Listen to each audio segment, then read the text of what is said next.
नमस्कार मंडळी. मनोबोध या उपक्रमात आपणा सर्वांचं मनपूर्वक स्वागत.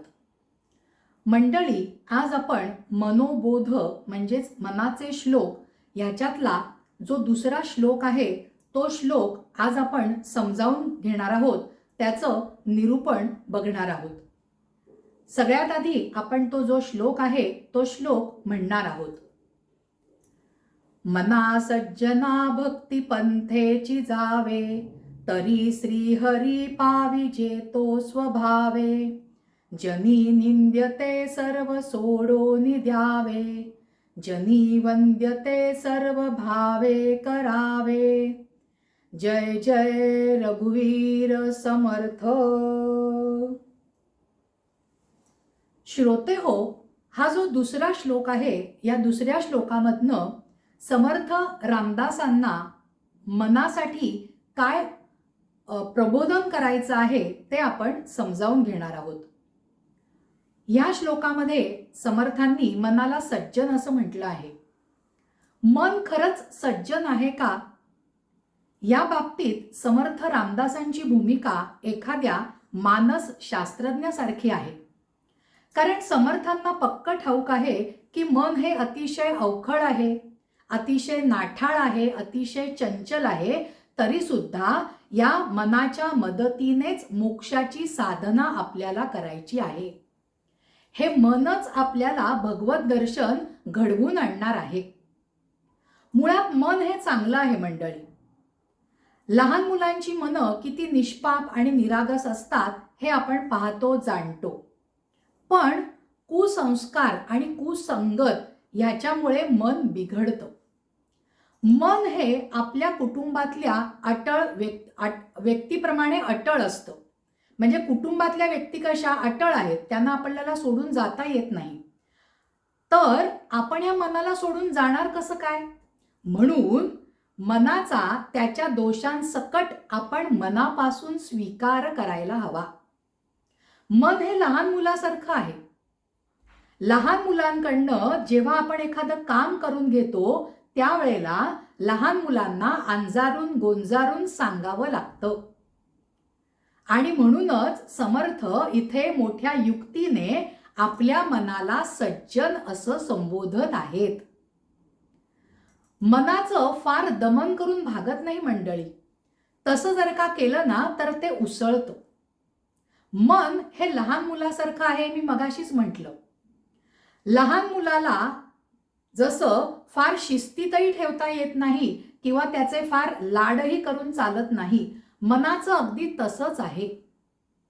साधक जर का आपल्या मनातल्या दोषांकडे पाहत बसला तर त्याला स्वतःच्या मनामध्ये जो अपेक्षित बदल घडवायचा आहे तो बदल कधीही घडवता येणार नाही.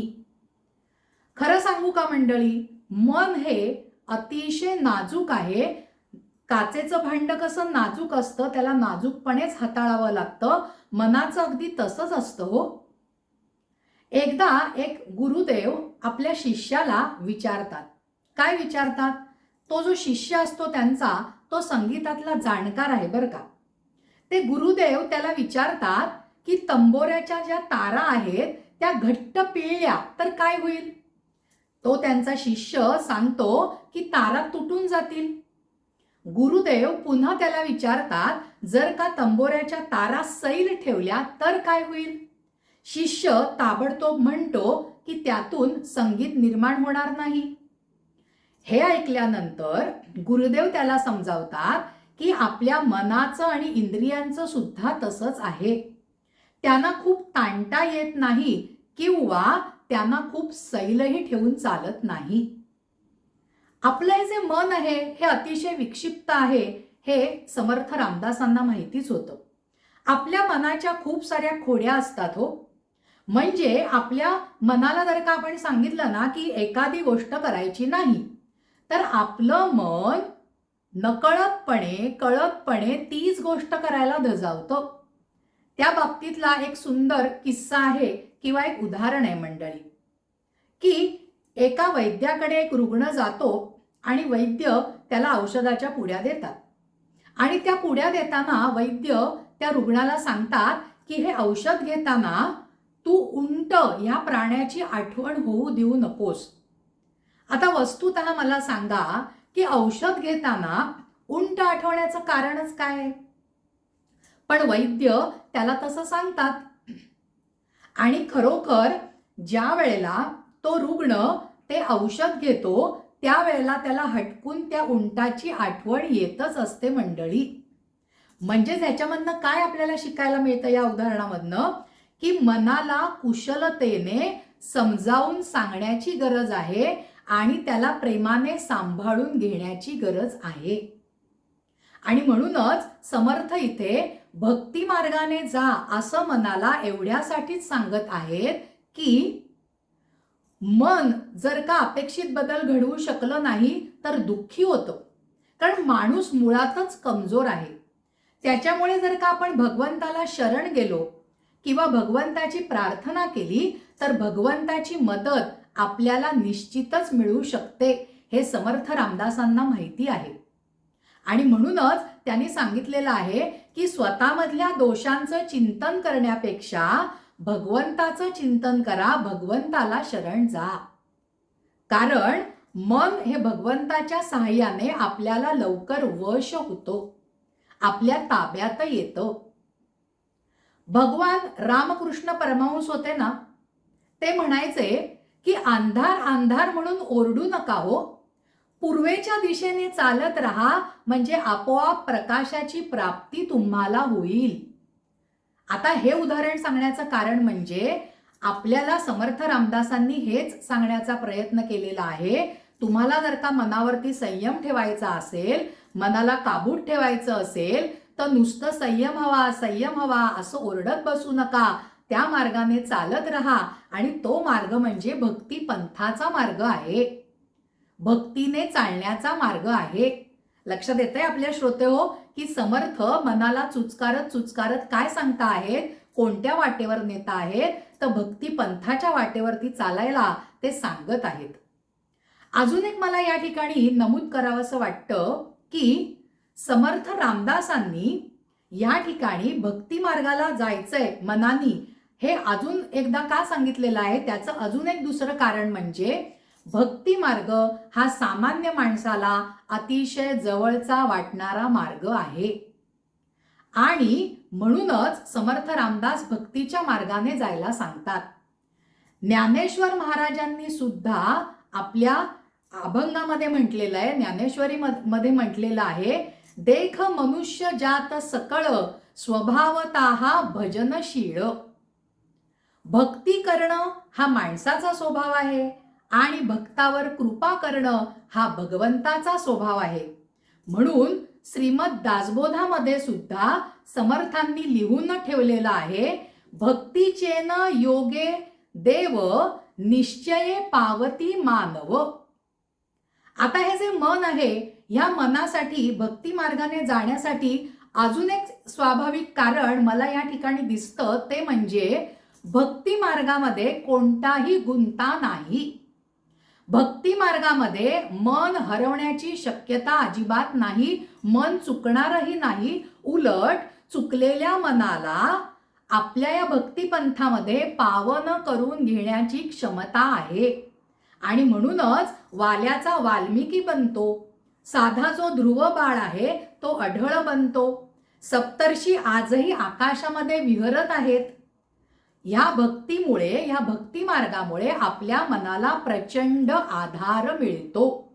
आणि म्हणून समर्थ म्हणतात की हे सज्जन मना तू भक्ती पंथाने जा. पहिल्या चरणाचा अर्थ आपण उलगडला. दुसऱ्या चरणामध्ये त्यांनी लगेच सांगितलेलं आहे, मना सज्जना भक्ती पंथेची जावे तरी श्रीहरी पावी जेतो स्वभावे. ज्या वेळेला आपण भक्ती मार्गावरनं वाटचाल करणार आहोत, आपलं मन भक्ती मार्गाला लागणार आहे, त्यावेळेला आपोआप आपल्याला श्रीहरीची प्राप्ती होणार आहे, भगवंताची प्राप्ती होणार आहे. का भगवंताची प्राप्ती होणार आहे?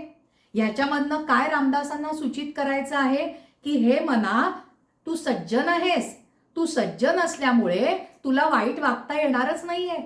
तुला लोभी मोहपणा हा ठेवताच येणार नाहीये, तुला दुराचार करताच येणार नाहीये. म्हणजेच तुला भक्ती मार्गाने चालताना सज्जनपणाची कास धरावी लागणार आहे आणि सज्जनपणाची कास धरून भक्ती पंथाने चालताना निश्चितच भगवत प्राप्ती होणार आहे, श्रीहरी भेटणार आहे. कारण इतर कोणत्याही साधनांपेक्षा, उपायांपेक्षा, मार्गांपेक्षा भक्ती मार्ग हा सगळ्यात जवळचा मार्ग आहे की जो आपल्याला श्रीहरीपर्यंत पोचवतो, जो आपल्याला परमेश्वरापर्यंत नेऊन पोचवतो. आणि म्हणून दुसऱ्या चरणामध्ये समर्थांनी अतिशय समर्पकपणे म्हटलेलं आहे की आपल्याला श्रीहरी भेटणार आहे. मंडळी, इथे एक मला गोष्ट किंवा मुद्दा नमूद करावासा वाटतो, जाता जाता उल्लेख करावासा वाटतो की पहिल्या श्लोकामध्ये, मनोबोधाच्या पहिल्या श्लोकामध्ये समर्थांनी म्हटलेलं आहे गमू पंथ आनंद या राघवाचा. राघव, रामाचा उल्लेख केलाय. पण ह्या दुसऱ्या श्लोकामध्ये त्यांनी काय म्हटलेलं आहे की पावी जेतो स्वभावे श्रीहरी. श्रीहरी आपल्याला मिळणार आहे. श्रीहरी म्हणजे कोण? कृष्ण. म्हणजेच पहिल्या आणि दुसऱ्या श्लोकामध्ये अचूक शब्दरचना करून समर्थांनी पटवून दिलेलं आहे की राम आणि कृष्ण यांच्यामध्ये भेद नाही आहे हो, हे अभेद आहेत. लक्षात येत आहे की तुम्ही कोणत्याही मार्गाने कोणाचीही श्रद्धापूर्वक उपासना करा, अंतिमतः तुम्हाला आत्मसाक्षात्कार घडणार आहे, तुम्हाला भगवत दर्शन घडणार आहे. या दोन चरणांचं निरूपण झाल्यानंतर तिसऱ्या आणि चौथ्या चरणामध्ये काय म्हटलंय रामदासांनी? रामदासांनी आपल्याला आता भक्तिपंथाने जायला सांगितलंय. तसं केलं तर काय मिळणार आहे, काय फलश्रुती येणार आहे ते पण सांगितलं, तुम्हाला श्रीहरी भेटेल. आणि तिसऱ्या चौथ्या चरणामध्ये ते म्हणतात जनी निंद्यते सर्व सोडोनी द्यावे, जनी वंद्यते सर्व भावे करावे. म्हणजे भक्ती मार्गाला लागलेला जो आपला मार्ग आहे, मनाचा मार्ग आहे, तो आचरताना आपण कोणतं आचरण करावं आणि कोणतं आचरण त्याज्य मानावं, त्याचा सुद्धा सुंदर बोध या तिसऱ्या आणि चौथ्या चरणामध्ये आपल्याला मिळालेला आहे. या तिसऱ्या आणि चौथ्या चरणामधला जो जनी शब्द आहे ना मंडळी, तो खूप महत्वाचा आहे. जनीचा शब्दशः अर्थ होतो लोकात, लोकांमध्ये. पण इथे रामदासांना जनी याचा अर्थ संत, सज्जन, सत्पुरुष, सज्जन व्यक्ती असा अभिप्रेत आहे. आणि म्हणून ते आपल्याला सांगू इच्छितात की जो किंवा जे आचरण संत सत्पुरुषांना निंद्य वाटतं ते सोडून द्या आणि संत सत्पुरुषांना जे वंद्य वाटतं त्याचं आचरण तुम्ही करा. निंद्य काय आहे आणि वंद्य काय आहे ह्या गोष्टी सत्पुरुषांनी ठरवायच्या आहेत. त्या निपक्षपातीपणे ते ठरवू शकतील, कारण संपूर्ण मानव जातीचं कल्याण होण्याची तळमळ या संत सत्पुरुषांना आहे. आणि म्हणून त्यांच्याकडे आपल्याला बघायचं आहे की त्यांनी काय सांगितलंय, काय निंद्य आहे ते आपल्यासाठी, समाजासाठी निंद्य आहे. त्यांनी काय सांगितलं आहे, वंद्य आहे, तेच आपल्यासाठी वंद्य आहे किंवा आपण त्याचंच आचरण करायचं आहे. लक्षात येतंय मंडळी, समर्थांनी कसं हळूहळू एक एक स्टेप पुढे पुढे जात आपल्या मनाला आपल्या भाषेमध्ये इम्प्रूव्ह करण्याचा प्रयत्न केला आहे. आपल्या भाषेमध्ये इम्प्रूव्ह करता करता म्हणजेच मनाचा उत्कर्ष साधता साधता साधकाने आयुष्यामध्ये कोणत्या मार्गाने जावं, कसं वागावं, कसं वागू नये हे सुद्धा अगदी सहजपणे सोप्या शब्दामध्ये मांडून दाखवलेलं आहे. मग आता संत सत्पुरुषांनी जे निंद्य म्हटलेलं आहे त्याचा त्याग करायचा आहे. आजच्या समाजामध्ये आपल्याला वाटतं तेवढी ही सोपी गोष्ट नाहीये, कारण चांगलं वागणं ही चांगली वृत्ती आहे. ती वृत्ती आज निर्माण होण्याची गरज आहे. आणि म्हणून समर्थांनी एक शब्द तिथे वापरलाय बघा, भावे करावे. भावे याचा अर्थ मनापासून चांगली सद्भावना ठेवून, नाईलाजास्तव तुम्हाला असं आचरण करायचं नाहीये, श्रद्धेने करायचं आहे. कारण चांगली वृत्ती हा आपला संस्कार आहे आणि आज तोच संस्कार लोप पावत चाललेला आहे. मंडळी, समाजामध्ये नजर टाकली तर आपल्याला अशी उदाहरणं जागोजागी विखुरलेली दिसतात.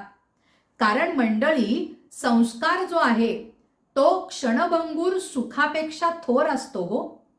जीवनमूल्य आहेत ही जीवनापेक्षा मोठी असतात हो. आणि हाच विचार आज कालबाह्य ठरत चाललेला आहे. कारण संत सज्जन पुरुषांनी जे निंद्य ठरवलेलं आहे तेच आज वंद्य ठरू पाहत आहे समाजामध्ये. आणि संत सत्पुरुषांनी जे वंद्य ठरवलेलं आहे ते आज कालबाह्य समजलं जात आहे.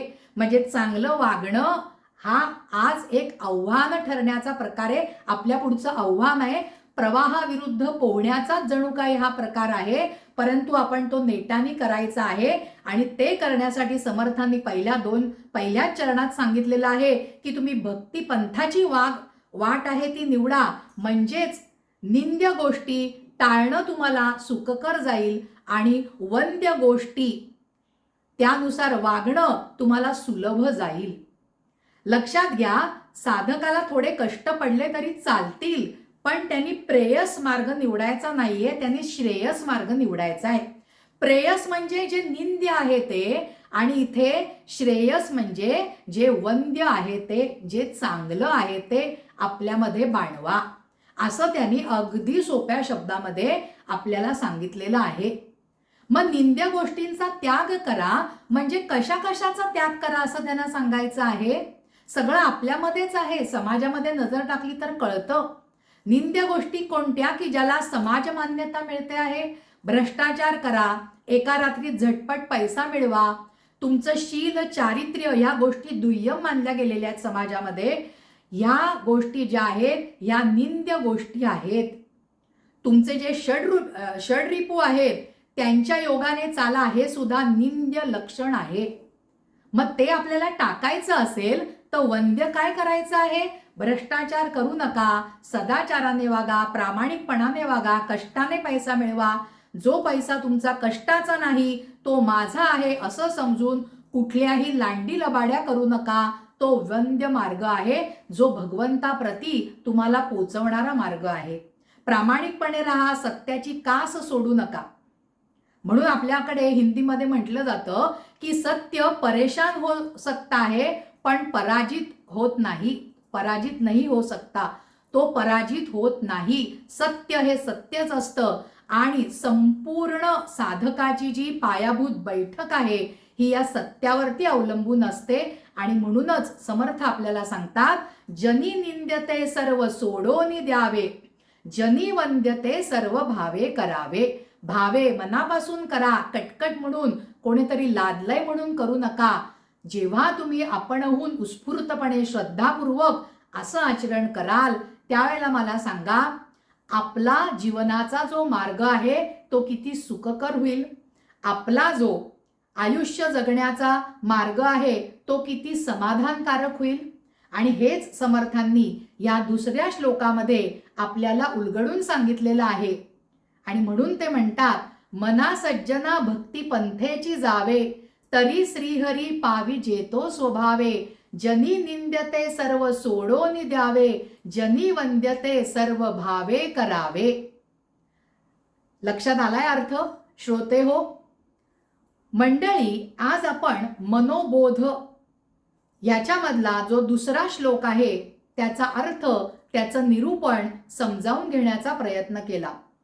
तुम्हाला जर का हा भाग आवडला असेल तर ह्या भागाला लाईक करा, ह्या भागाला शेअर करा. आणि अश्विनी साठे हे जे आपलं यूट्यूबचं चॅनल आहे त्याला सबस्क्राईब केलं नसेल तर लगेचच सबस्क्राईब करा. आणि आपली जी परिचित मंडळी आहेत, मित्रमंडळी आहेत, त्यांना सुद्धा ह्या आपल्या यूट्यूब चॅनलची लिंक शेअर करा. धन्यवाद मंडळी.